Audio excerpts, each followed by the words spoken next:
This morning on Joy News Desk, the General Secretary of the New Patriotic Party, John Boadu, is blaming Ghana's unemployment challenges on what he describes as bad decisions of the previous NDC government.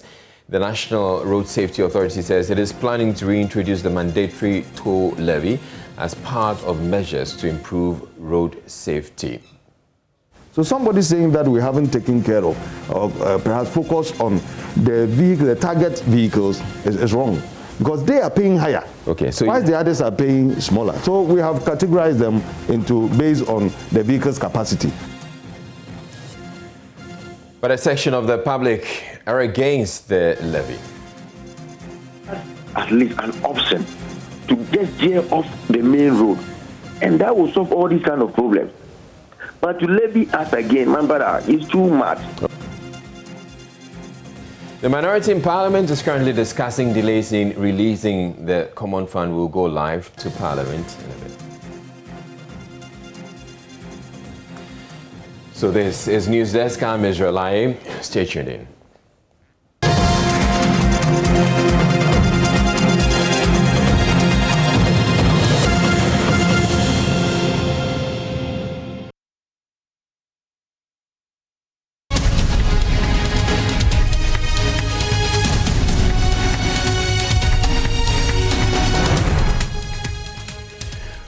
Right, so we're going over to Parliament now, where the minority is discussing delays in release of the Common Fund. Let's listen in.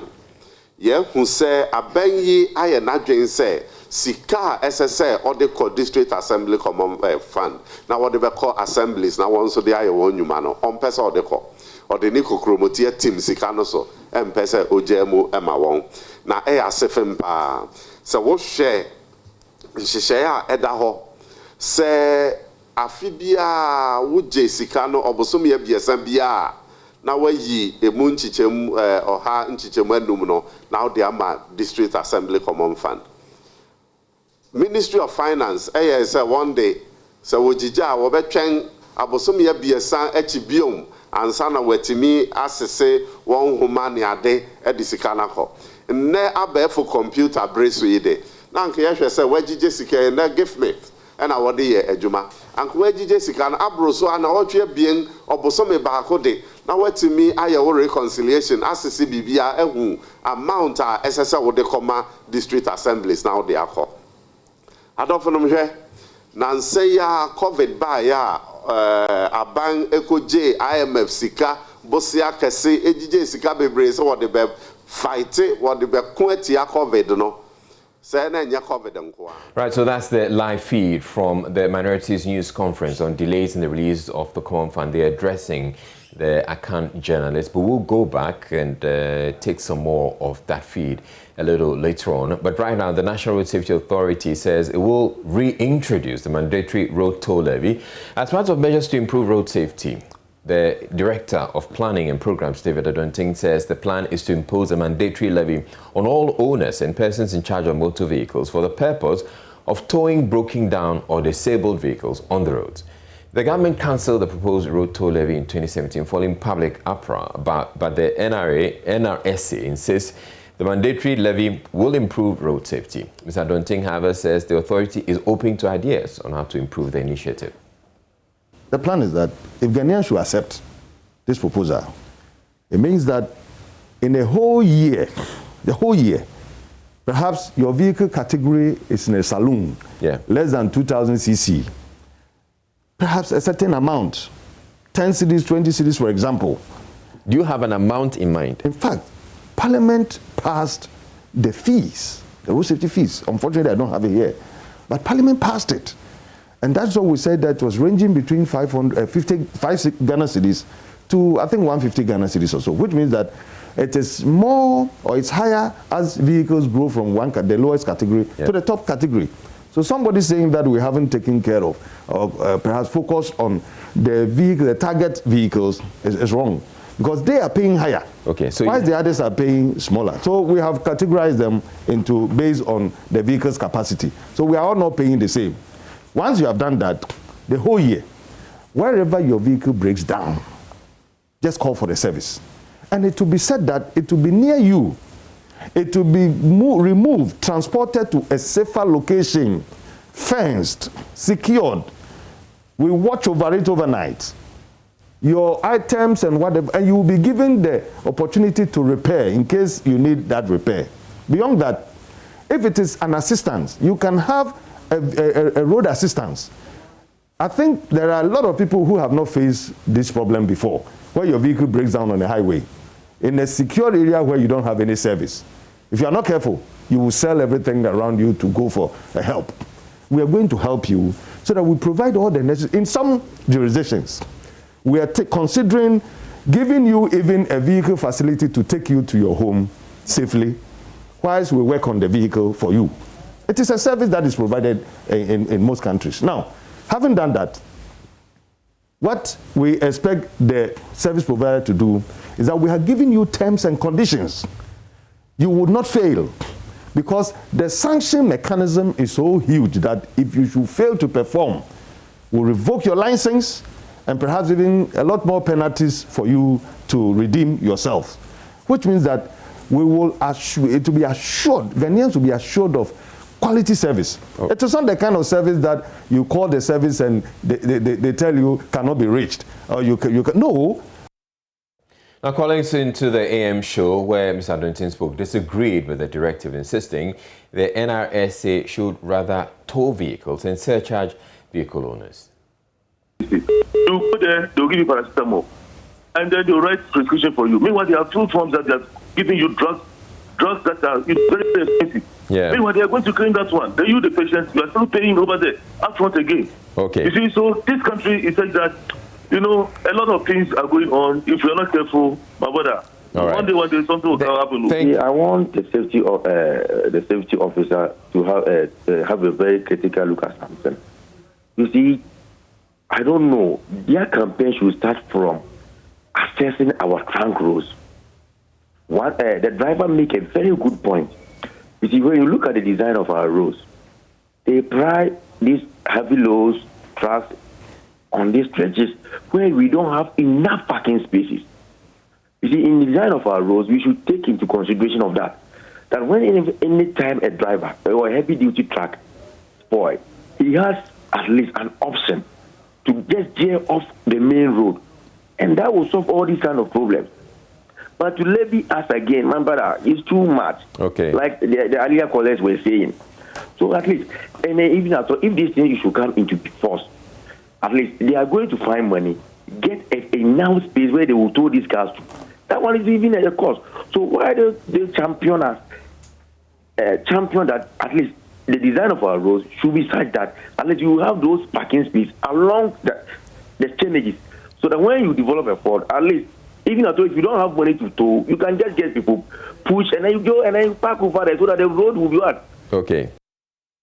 More conversations about this, but right now we're returning to Parliament, where the minority is addressing journalists on delays in the release of the Common Fund. Let's listen.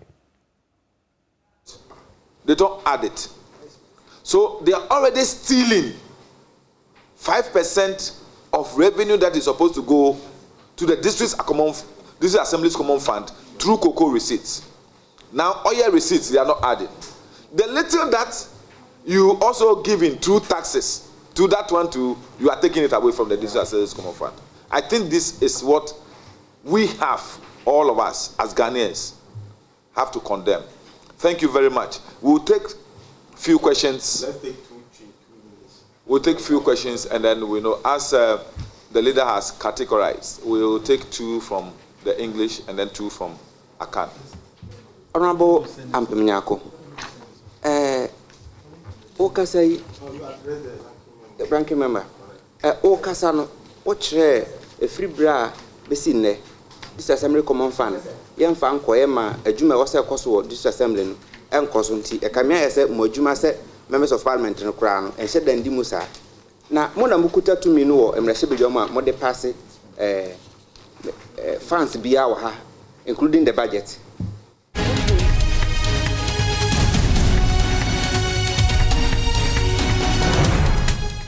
Right, so we're truncating it again, but we will bring you the English address. when it's available. Now, General Secretary of the New Patriotic Party, John Boadu, is blaming Ghana's unemployment challenges on the previous NDC government. According to him, the erstwhile Mahama-led government agreed to some terms and conditions proposed by the IMF, which are inimical to the development of the country's youth. Speaking at the Volta Regional NPP Delegates Annual Conference in Ho, Mr. Boadu explained that the Akufo-Addo government seeks to tackle the employment challenges through industrialization. The Volta Regional NPP Delegates Annual Conference served as a platform for leaders of the party to account for their stewardship and strategize towards maintaining power. The Volta Regional NPP Chairman, Makafui Kofi Wanya, underscored the importance of a united front in winning the 2024 general elections. We cannot break the eggs in this unity and in discipline. Breaking the eggs requires united front and united action. The MP for Hoho and Railways Minister, John Peter Amewu, urged party faithful to remain committed to the cause of the NPP. If you know you are sitting here and you contested for the position, and for some reason the president has selected one person, may happen to you, your time will come. But if you rest, you will lose forever. If you rest, you will never get in life. You will be a failure if you rest. May happen to you. Open up and build future for your party. Togetherness, we will build the party as the regional chairman. The NPP General Secretary, John Boadu, indicated that the Volta region has the highest potential for the NPP, hence the party would continue to commit resources towards the region's development. He also detailed the government's plan to tackle unemployment in the country. Yes, there are challenges in employment, and it is because of what we inherited. If you have a government that cannot have integrity in its own projects and programs and will just surrender the country to IMF and accept conditions that are inimical, particularly to the employment of our youth, for close to 5 years. Even the NAPCO that we brought, that has taken close to 100,000 people, it's not enough. The youth employment program is not enough. The way forward really is investing in industries that have the capacity of employing more people. That's why the 1D, 1F, the president is putting enormous efforts. If previous governments have been able to successfully create deliberately even 20 industries, these 120 industries, last 2 weeks alone, President commissioned 7 brand new industries. This is the party that you belong to. This is the government that you put in place. Fred Kwame Asari, Joy News. Ho. The paramount chief of the Aflao traditional area, Togbe Adjonugaga Amenya Fiti, has given the government a 4-month ultimatum to operationalize the abandoned E Block Community Day Senior High School in the area. The school, which is almost 90% complete, has some 26 classrooms in 5 departments, including a science block. Construction has stalled since 2016. Speaking to the minority side on the Education Committee, who are on tour of the abandoned E Blocks, the chief demanded the personalization of the school by the next committee. After senior high education, primary to the senior high education, the next degree that my people have to do is to go to border and go and do what Cairo. No school. The only school that we have again is the RC Senior High School that belongs to the Catholic Mission. It's now what, a minor seminary. So this thick population have no place to go. And people sit down in that big hall called Parliament without thinking of Aflao. A place after the Tema Harbour, the next revenue generation is from Aflao border. It's from Aflao border. And I have to push the former President Mahama for that structure to be constructed over there, I have to be running from here to Accra, begging. Should we beg for education? No. Then something is happening. If we have to beg for education before our people can go to school, then I don't know what is called a democracy at all. I look at the structure standing over there. 90% finished. 90%. Yes. Now the teams are having their full days again, going there, removing everything at will. Now, in the era of the MPP now, we have the free senior high education. And my people are not benefiting because the school is not here. I'm sure by next year, February, school, new entrance will go to school. So your coming here is the redemption to the suffering people of Aflao. It's a redemption, really, to the suffering people of Aflao. I carry this message to the Minister of Education that come February, I want this school to be open. Yes, February. First batch. The Deputy Ranking on the Education Committee, Dr. Clement Apaak, is also demanding a detailed breakdown of how the $1.5 million approved by Parliament to facilitate the completion of critical educational projects was used. I mean, you can imagine. It has now become a farm, abandoned. People are harvesting. You see, they say snakes, bandicoots, grass cutters, and you can see public resources wasted. And students are waiting to go to school. Our schools are overcrowded. Classrooms are overcrowded. So far, would you say this is the worst you've seen on this trip? Well, it is only the worst because if you look at the magnitude of work and the physical environment, it's very depressing because tiling has been done, electricals have been fixed, plans were definitely in place to work on fixtures like windows and doors, and it has been abandoned.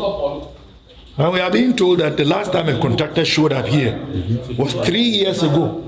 And it is very clear, it's evident. Is that the best way to use public resources? Don't Ghanaians deserve better? Are we not punishing the future of this nation?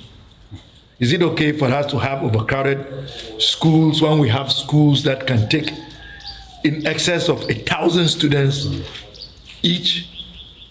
Each of the E-blocks can take in excess of 1,000 Ghana students.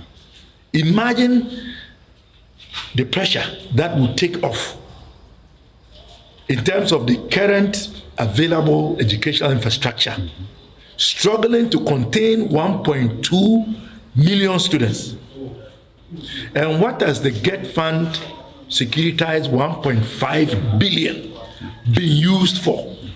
How many critical educational infrastructural projects have been completed? How many new ones have been initiated? How much of the monies have been used?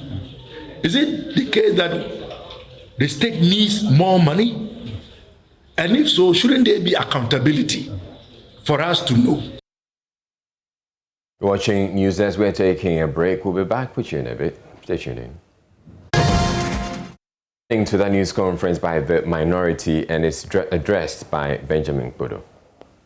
Shall make provision for the allocation of not less than 5% of the total revenues of Ghana to the district assemblies for development, and the amount shall be paid into the district assemblies common fund in quarterly installments. Emphasis on quarterly installments. The monies accruing to the district assemblies common fund shall be distributed among all the district assemblies on the basis of a formula approved by Parliament. Now, the Local Governance Act, Act 936 of 2016, in section 126 reiterates the constitutional provisions and gives greater details of how the constitutional provision should be implemented. Further to these provisions, the Supreme Court of Ghana has given orders as to what constitutes total revenues of Ghana and what monies should be paid into the fund. The purpose of this press conference is to highlight and reveal to you and Ghanaians in general the malfunctional status of the District Assembly's Common Fund. Short form is DACF. And the suspected misapplication of the constitutionally created fund by the government of Nana Addo Dankwa Akufo-Addo and Dr. Bawumia. Indeed, the DACF is simply not working today, having been rendered impotent.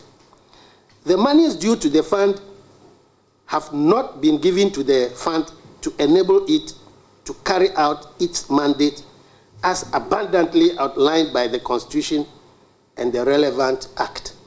Indeed, many people think that this Assembly's Common Fund is refusing to give money to the assemblies. But let's go into the reasons why that appears to be so.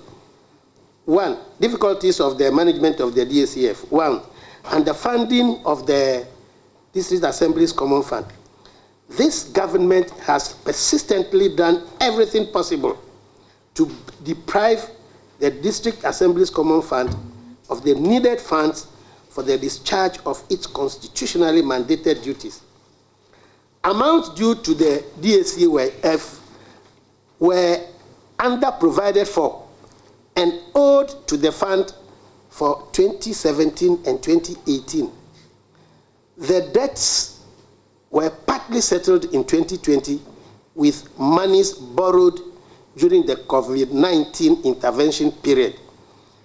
An amount of 144 million was applied for that. In fact, I have the document here where the Minister for Finance came to the Finance Committee to tell us how they were going to disburse the monies that they were borrowing, they were taking from the stabilization fund and the rapid credit facility that was taken from the IMF. I have the document here.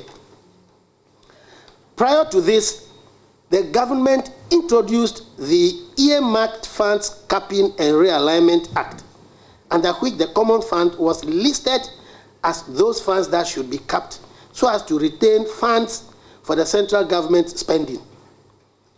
Incomes from petroleum resources were already excluded from total revenues from which DACF monies could be computed. In June 2019, the Supreme Court, in the case of Benjamin Kpodo and Richard Kwashiga versus Attorney General, ruled that as a constitutional creation, the DACF could not be capped, and that the receipts from petroleum sources should be included in the total revenues when computing funds due to the DACF. But the Ministry of Finance is refusing to properly comply with the directives of the Apex Court. Emphasis. They are refusing to properly comply with the directives of the Apex Court. The Ministry of Finance deducts certain amounts from the total revenue before computing the 5% of the balance for the DACF. These are revenues ceded to GNPC and GRA. That is the Ghana Revenue Authority. For instance, when you determine the total revenue, they will cut off some for GNPC, cut off some for Ghana Revenue Authority before they calculate 5% on the balance. These are also agencies of state, just like other MMDAs. So their budgetary allocation should be made after the constitutional 5% is provided for the DACF. We consider this practice as a ploy to reduce the amount due to the DACF, because the bigger the pot, the higher the amount due to DACF. So if they reduce the pot, then a lower amount will be due to the DACF. And we think it is unconstitutional. We ask the Ministry of Finance to provide the constitutional 5% of total revenue to DACF before making budgetary allocations to all MMDAs. Number 2 problem, timing of the determination of amount due to the District Assembly's Common Fund. The amounts due to the Common Fund are based on the total revenue generated within the relevant period. That is a quarter for the year, as the Constitution has directed. The Ministry of Finance has over the years refused to make known to the DACF and the general public how much is generated for each relevant period, or that is the quarter. When you go to the website of that ministry, one finds fluctuating figures for the same period. It appears the ministry is concealing data from stakeholders. The effect of this is that one does not know the base figure upon which the 5% is computed. This mystery allows the Ministry of Finance to release any amount they wish to give out to the DACF without any checks coming from the fund. The 1992 Constitution is abundantly clear on how the common fund should be disbursed. Article 252 mandatorily requires that monies for the DACF should be paid by quarterly installments. The issues which arise here are A, the Ministry of Finance has arbitrarily determined that the amount due to DACF for 1 quarter of the year is not due until after the end of the next quarter. For instance, the first quarter of the year ends in March, but monies for the common fund will only be due after the end of the second quarter in June. I hope you get the point. Yes. We have January, February, March as the first quarter. So at the end of March, it means you calculate the total revenue and determine the 5% and give to common fund. But the ministry has determined that they will only calculate this after June. That is 3 months after the quarter has ended. The question is, does it take 3 months to determine what revenue was realized in a particular quarter, especially in these days of computer technology? Again, we see this as a ploy to retain the monies due to the DACF rather at the center. B, the Ministry of Finance has failed to release funds to the DACF for several quarters over the 2020 to 2021 period, fiscal years. This is a clear violation of the 1992 Constitution, Article 252. Indeed, we want to state clearly to Ghanaians, that payments have not been made by quarterly installments as stipulated in Article 252. The Ministry of Finance is very heavily indebted to the DACF. The amount has run to about 2 billion Ghana cedis plus. It's not LGBTQ plus. 2 billion plus.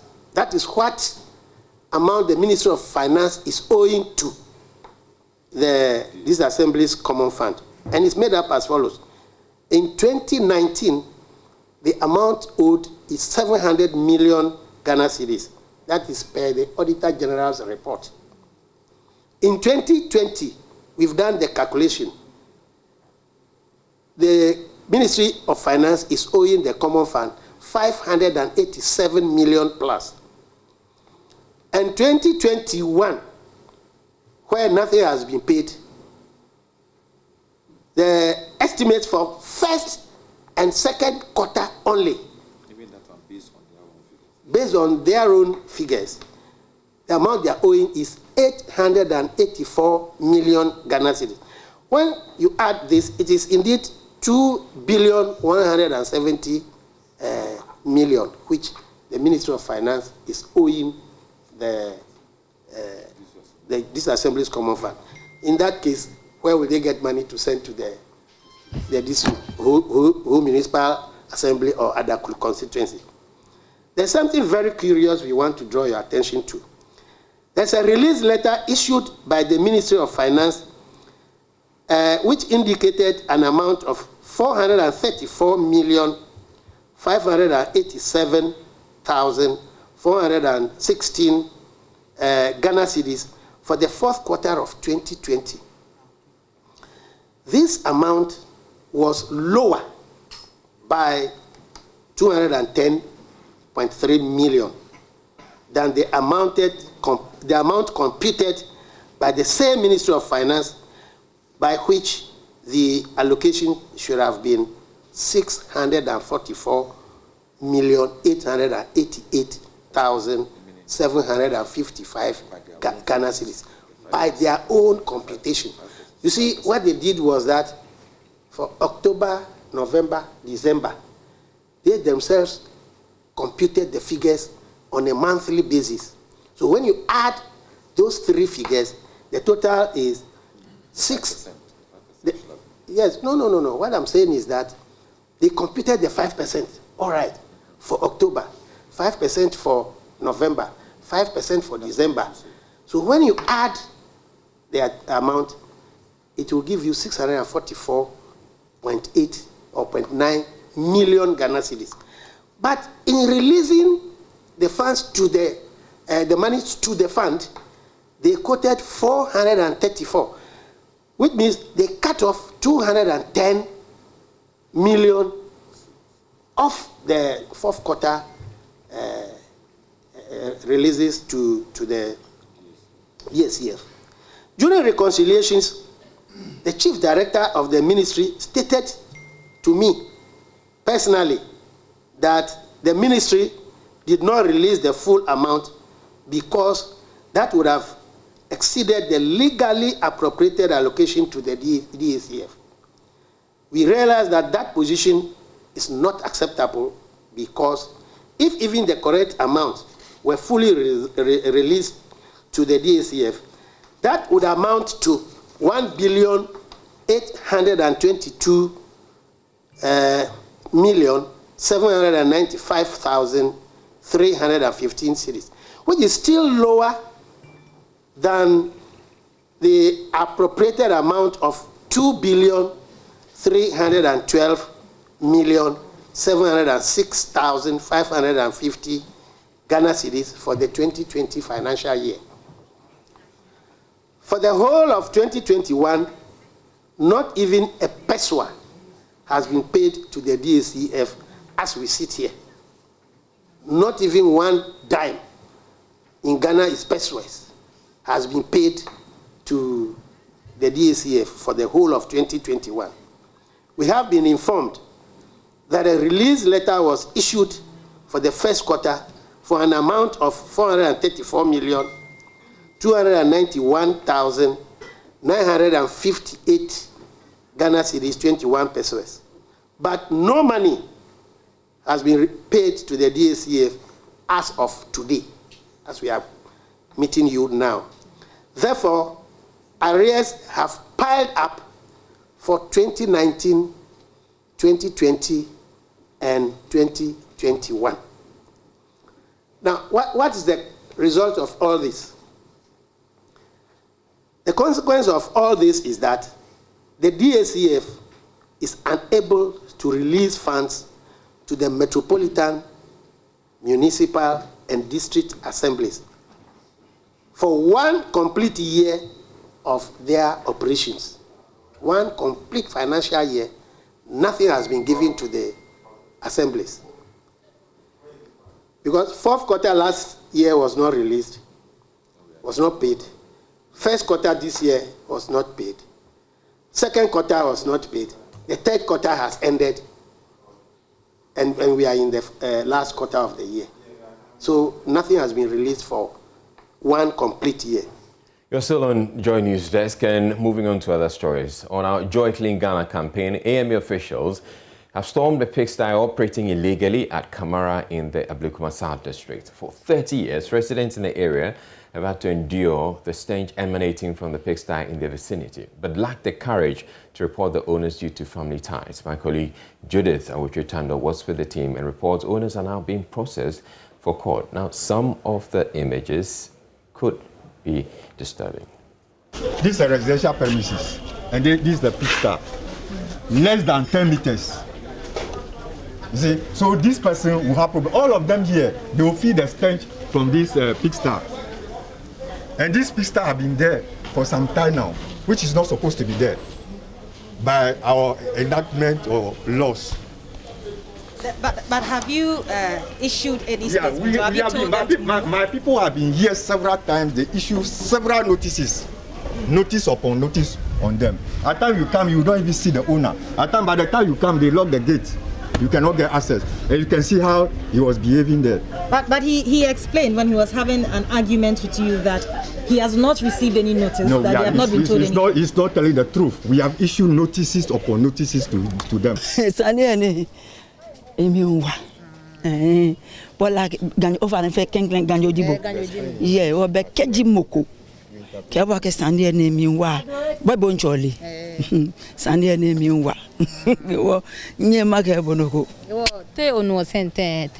Oh, sister, sentence I know you are ne. No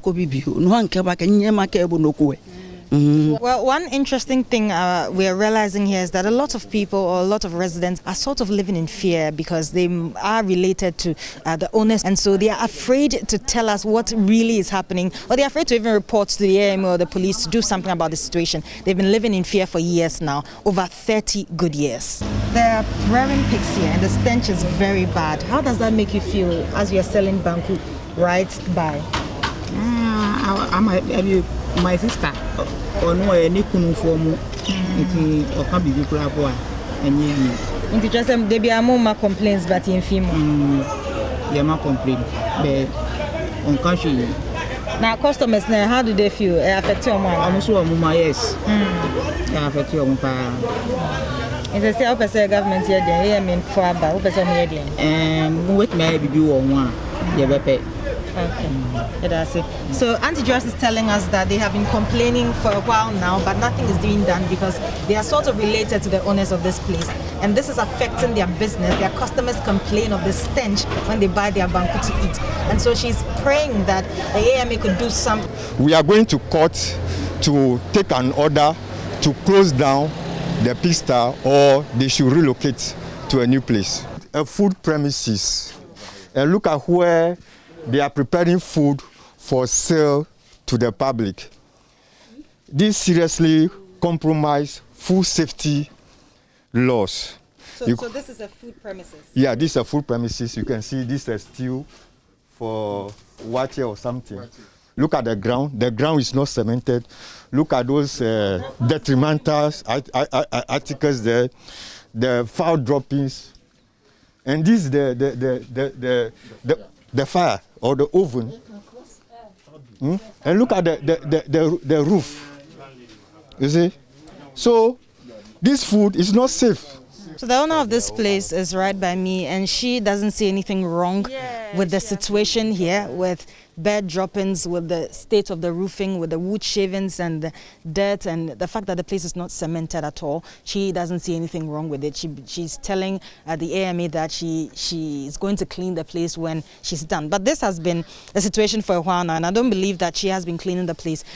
Patro, what paha? Me sorry anopan. One said me hu nyina ayewe. She to ye ni bebre. Nti me wie ya on said that the same posia. Nti me wie a me dum jani nyina na makreha. But so wonim say ade na say wo clear ansa na wenwie aduane no. Nti ade na nyama we bebre wa ha. Ye me anopa no ye wa ache ni dekọ. Na ya kreha ansa na me ye hyeto no. Nti after me ye hyeto no me wie hyeto na me see that the same si wa na muduri han. The public may think this food is safe for human consumption, but it's never safe. because already in the kitchen, the food has been contaminated because the food is prepared in an unsanitary condition before it is being transported from the house to this selling point. Hello, welcome to Business. My name is Darryl Kwao. 30 women in rural communities will be benefiting from the Systems Innovation for Women Economic Empowerment, SIWE, for the next 6 months. SIWE is a social lab entrepreneurship program designed by Oxfam, Mondelez, Peasant Farmers Association, Shea Network, and other partners to create space for women to explore opportunities within the cocoa, shea, and sorghum value chain. The beneficiaries, drawn from Adiambra in the West Achim municipality, will be supported to start soap production enterprises in their communities. Mohammed Anwar Sadat Adam is Acting Country Director of Oxfam.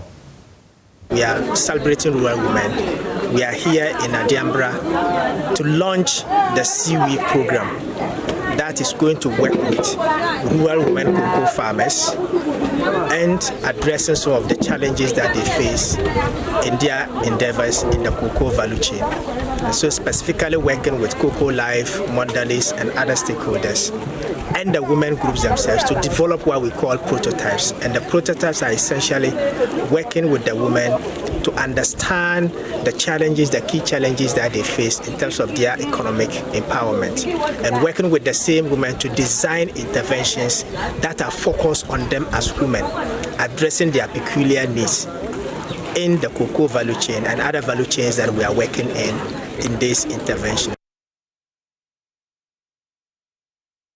Meanwhile, Municipal Coordinating Director of West Achim, Paul Menu, observes that when women are economically empowered, they benefit the family. Nana Chairman, investing in women's economic empowerment sets a direct path towards gender equality, poverty eradication, and inclusive growth.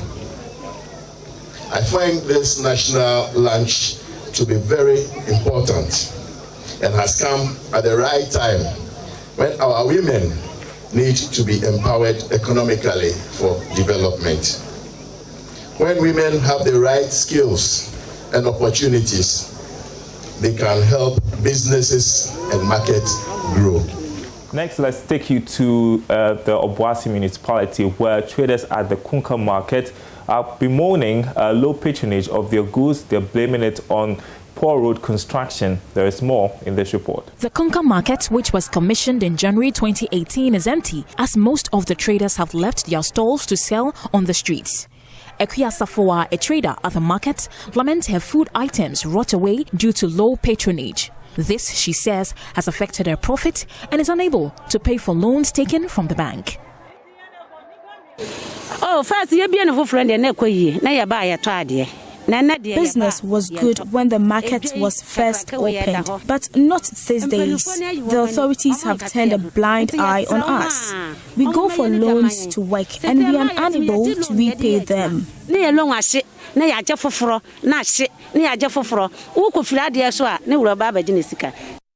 The few traders who sell at the market want authorities to take immediate measures to make the market attractive. Yene adaba fo ani no moti atakwa bogoso fo kwa ye no mti no matu eja yi omuni na kogu kwa no ho sanse obi ma. We were initially here with some public transport drivers, but they have left us. They say the road leading to the market is bad, so they've all moved to the roadside. We beg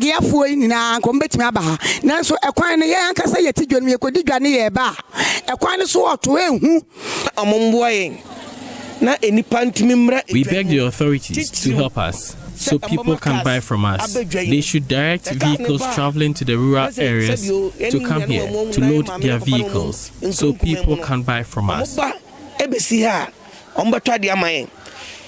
According to the municipal transport officer, the various transport unions in the municipality have been engaged to revive the lorry terminal at the market.